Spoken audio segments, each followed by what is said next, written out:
کے دربار میں کھڑا ہونے لگا ہوں، ڈرتا ہوں کوئی بے ادبی نہ ہو جائے۔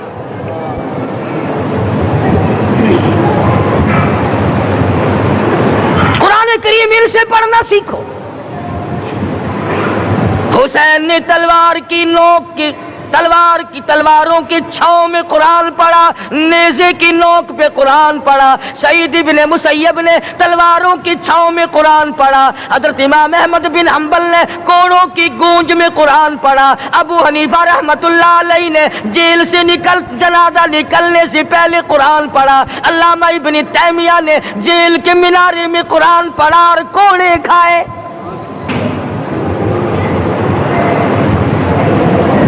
تم بھی قرآن پڑھتے ہو، جب کوئی مر جائے نا پھر قرآن پڑھتے ہیں، اور وہ بھی صحیح سالم پورا نہیں ہوتا۔ کیوں پڑھے؟ کوئی باپ مرے تیرا قرآن کریم پڑھے مولوی، کیوں؟ تیرے باپ کے نوکر ہے مولوی؟ تم خود کیوں نہیں پڑھتے؟ تمہارا خود کا تو یہ حال ہے کہ جن کپڑوں میں باپ نے دم توڑا، جن کپڑوں میں ماں نے دم توڑا، جن کپڑوں میں گھر والی نے دم توڑا، جن کپڑوں میں بھائی نے دم توڑا، وہ سارے کپڑے الگ رکھتے ہو۔ ارے ظالمو، تمہیں اپنے ماں باپ کے کپڑوں سے نفرت ہے۔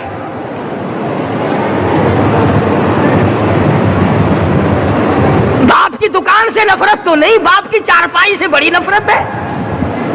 جس بستر پہ باپ دم توڑے تم اس بستر کو نہیں استعمال کرتے۔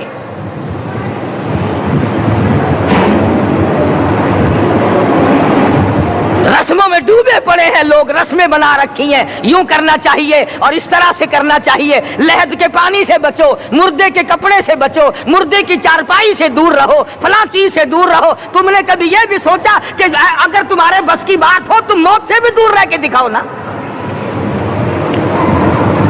اور وہ تو یہ شکر ہے کہ اللہ پاک نے قانون موت کا اپنے ہاتھ میں رکھا، ورنہ یہ جتنے بڑے بڑے ہیں نا، یہ سارے کے سارے فرشتوں کو پیسے دے کر ہمیں مرواتے رہتے۔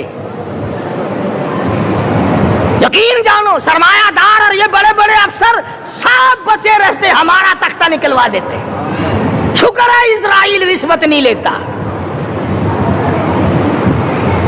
اگر وہاں نوٹوں کے تھبے چلتے تو یقین جانو چپکے سے کان میں کہہ دیا کرتے اسرائیل کے برابر والے کا کام کر دے، میرا نہیں، برابر والے کا رگڑا نکال دے۔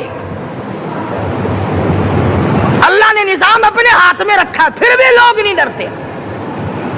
فرمایا تبارک الذی بیدہ الملک،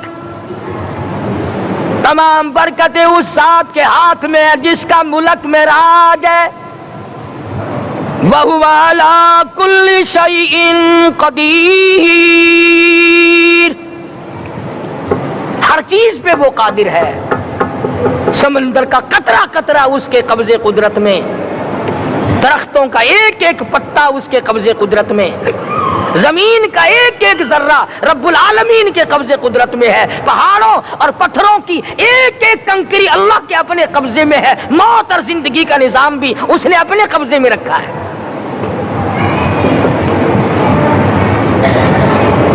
قرآن کریم ان سے پڑھنا سیکھو اگر کسی نے پڑھنا ہے۔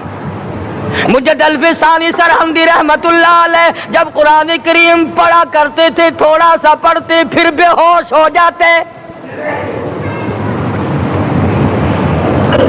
شاہ ولی اللہ نے مار کھا کر قرآن کریم پڑھا، شاہ عبدالعزیز کے دونوں ہاتھوں کے انگوٹھے کھینچ کر نکال دیے گئے مگر قرآن پڑھا۔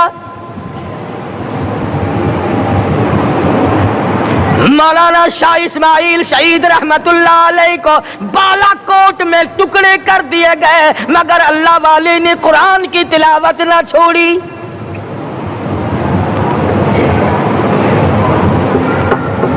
ان حضرات نے قرآن پڑھا ہے۔ ہمیں اگر قرآن کی لذت آ جائے، قرآن کریم کا مزہ معلوم ہو جائے، حلاوت معلوم ہو جائے، ہم تمام زندگی تلاوت ہی کرتے رہیں۔ حضرت لاہوری رحمت اللہ علیہ رات دن تلاوت کیا کرتے تھے۔ ظالم افیسروں نے برف کی سلی پہ لٹا لیا اور حضرت سے کہا گیا کہ آپ اپنے مطالبے ختم نبوت سے دستبردار ہو جائیں، تو حضرت نے جواب دیا میں جان کا سودا کر چکا ہوں، ایمان کا سودا نہیں کرتا۔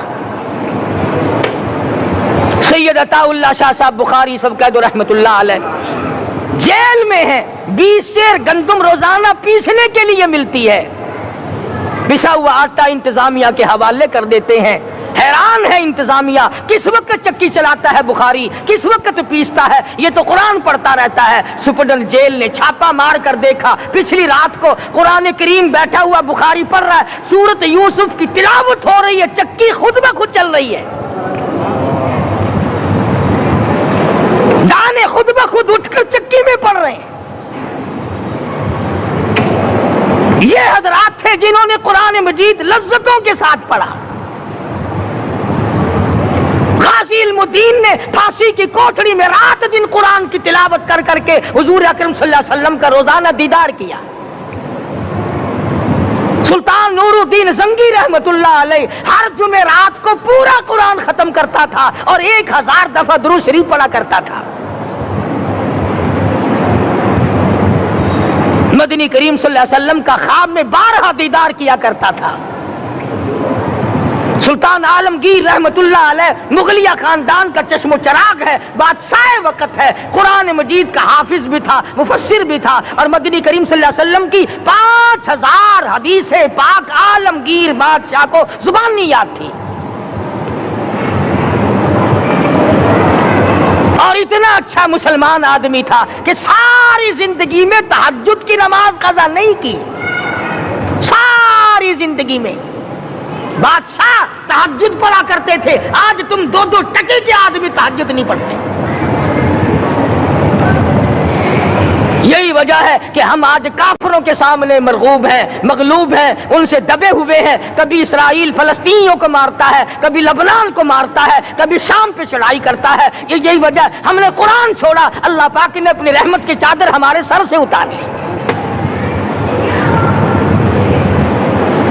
قرآن کریم کی لذت ان لوگوں کو ملی جنہوں نے ہر موڑ پہ تلاوت کی۔ صحابہ کرام رضوان اللہ تعالی علیہ مجمعین میں سے ایک رات ایسی آئی، حضور صلی اللہ علیہ وسلم نے فرمایا کہ آج ہماری پہرے داری کون کرے گا؟ 2 انصاری جوان اٹھے اور وہ کہنے لگے کہ ہم کریں گے۔ چنانچہ حضور صلی اللہ علیہ وسلم نے ان کو پہرے دار بنا دیا۔ کمال کی زندگی صحابہ کرام کی، کوئی کسی کی کوٹھی کی چوکیداری کرے گا، کوئی کسی کے بنگلے کی چوکیداری کرے گا، کوئی غلہ منڈی کی چوکیداری کرے گا، کوئی سبزی منڈی میں چوکیداری کرے گا، کوئی کپڑا مارکیٹ میں چوکیداری کرے گا، کوئی لوہا مارکیٹ میں چوکیداری کرے گا۔ یہ انصاری جوان کتنے خوش نصیب ہے جو کالی کملی والے کے لشکر کی چوکیداری کر رہے ہیں۔ دونوں نوجوانوں نے آپس میں مشورہ کیا کہ بھئی جاگنا تو ویسے بھی ذمہ لگ گیا، تو سو جا میں جاگتا ہوں۔ چنانچہ جاگنے والے نے سوچا کہ خالی جاگ کر کیا کروں گا، قرآن کریم کی تلاوت کروں اور نماز کی نیت باندھ کر تلاوت کروں تاکہ پروردگار عالم راضی ہو جائے۔ فرمایا فاذکرونی اذکرکم واشکروا لی ولا تکفرون، تم مجھے یاد کرو میں تمہیں یاد کروں گا، اگر تم مجمع میں مجھے یاد کرو گے میں فرشتوں کے مجمع میں تمہیں یاد کروں گا، اور اگر تم مجھے تنہائی میں بیٹھ کے یاد کرو گے تو اللہ پاک جل شانہ فرماتے ہیں میں تمہیں عرش عظیم پہ یاد کروں گا۔ جس نوجوان نے اپنے ذمہ جاگنا لیا، قرآن کریم کی تلاوت شروع کر دی، نماز کی نیت باندھ کر سورت کہف پڑھنے لگا، دشمن کی طرف سے تیر لگا کمر میں، پتہ ہی نہ چلا کیسی نماز پڑھتا ہوگا کہ اس کو پتہ ہی نہ چلا۔ دوسرا تیر لگا، تیسرا تیر لگا، خون بہ کر سونے والے ساتھی کے نیچے پہنچا۔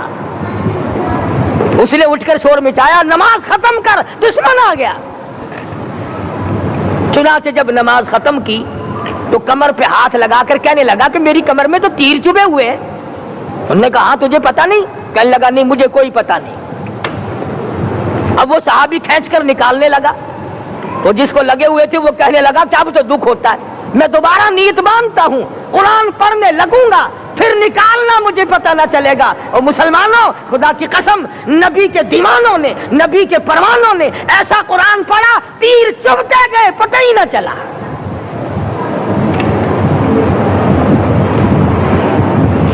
میرے نبی تیرے نبی ساری کائنات کے نبی، عرشیوں کے نبی، فرشیوں کے نبی مدنی کریم صلی اللہ علیہ وسلم نے ایک ایک وقت میں 15 دن درختوں کے پتے چبا کر خدا کا قرآن پڑھا۔